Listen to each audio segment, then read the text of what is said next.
नमस्कार. आता मी तुमच्या समोर मराठी चित्रपट चिमणी पाखरे या चित्रपटातील अभिनेते नागेश भोसले यांचा एक ऍक्ट सादर करीत इच्छितो.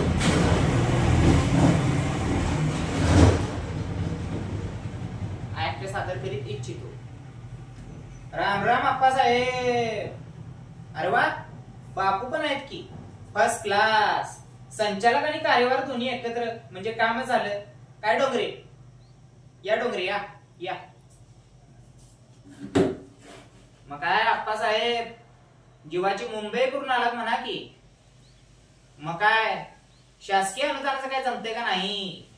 हा, कुठं अडलं पडलं तर कळवायचं बरं का. आपलं पार वरपर्यंत कॉन्टॅक्ट आहे. थोडा पैसा सोडावा लागेल पण होईल का. का म्हणजे तेच की हो, जागेच. असं काय करता आप्पासाहेब, माग मी तुम्हाला मैदानाच्या जागेबद्दल बोललो नव्हतो का? एक जंक्शन गिरायक आणले बघा त्या जागेसाठी.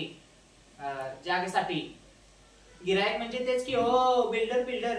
पुण्याचा बिल्डर आहे बघा, एकदम नावाला बिल्डर, चांगला बिल्डर आहे. मुख्य म्हणजे दत्ताचा भगत आहे. त्याला म्हटलं बाबा आपल्या आनंदपूर मध्ये एक स्कीम करून टाक. सोन्याच्या भावाने एक प्लॉट विकल तुला घ्या.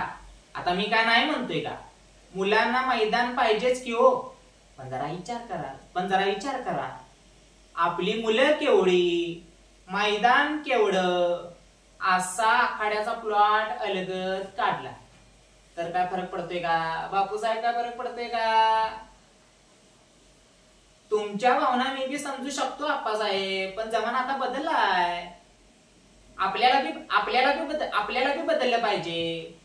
म्हणजे आता तुमचंच बघा ना, गावोगावी देणगे गोळा करण्यासाठी काना एसटीने हिंडत होता का नाही?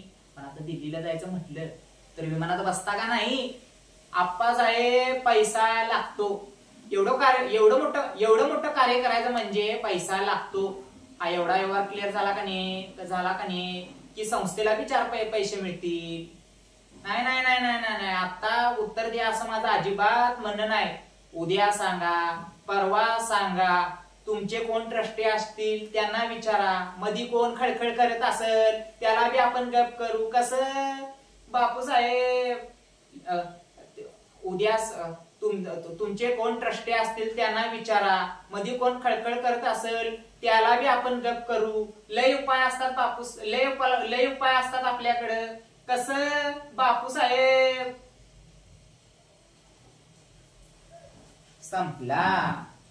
संपला, एकदम संपला बघा. आपलं असंच आहे, केलं तर केलं, नाहीतर तेल लावत गेलं. कसं? परत एकदा विचार करा. राम राम बापूसाहेब.